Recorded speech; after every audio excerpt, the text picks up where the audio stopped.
Aha, deməli ki, samiti həmçinin xıştırış səsini ifadə edə bilər. Görək nə zaman xıştırış səsini ifadə edib, baxaq.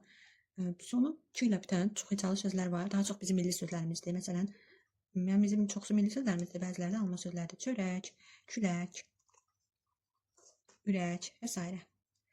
Bu kimi çox hecalı sözlərdən, yəni sözün yanında heç nə gəlmir, şəkilçi yoxdur gördüyünüz kimi, yanında söz yoxdur. Bu sözün sonundakı ç samiti xıştırı kimi tələffüz olunacaqdır. Yəni necə tələffüz olunacaq? Çö və xıştırıq. Aydındır? Külək, xıştırıq, ürək, xıştırıq olacaqdır. Aha, şu samiti xıştırıq kimi dedik ki, nə zaman tələffüz olunur? Sözün özü tək olanda. Bir də məsələn, çörək sözü dedik ki, onun xıştırıq olacaqdır. Çörək sözündən sonra samitlə başlayan şəkilçi gəlib. Deyək ki, çörəkdə. Bu şəkildə yazılır da. Bunun tələffüz zamanı görürük ki, çığdan sonra samit var.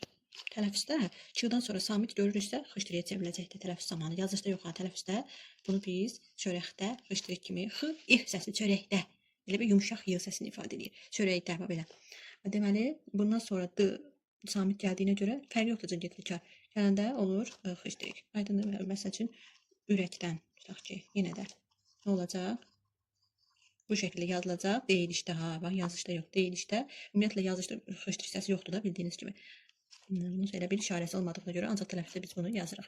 Deməli, sözün sonunda samitlə başlayan şəkilçi gələndə xıştırıq olacaqdır. Bir də samitlə başlayan söz gələndə də birinci sözü, məsələn, çörək zavodu. Görürük ki, yenə də çığdan sonra samit görürük. Nə zaman çığdan sonra samit görsək, xıştırıya çevriləcək tələffüz zamanı.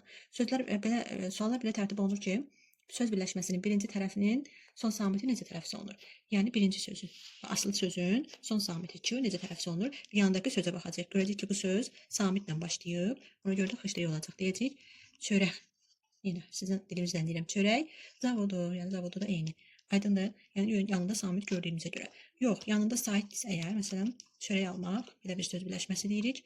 Görürük yanındakı sait gəlib. Bu zaman tələffüzdə biz bunu y kimi qeyd edəcəyik. Çünki yanında saitdir. Nə zaman yanında sait görsək olacaq y, nə zaman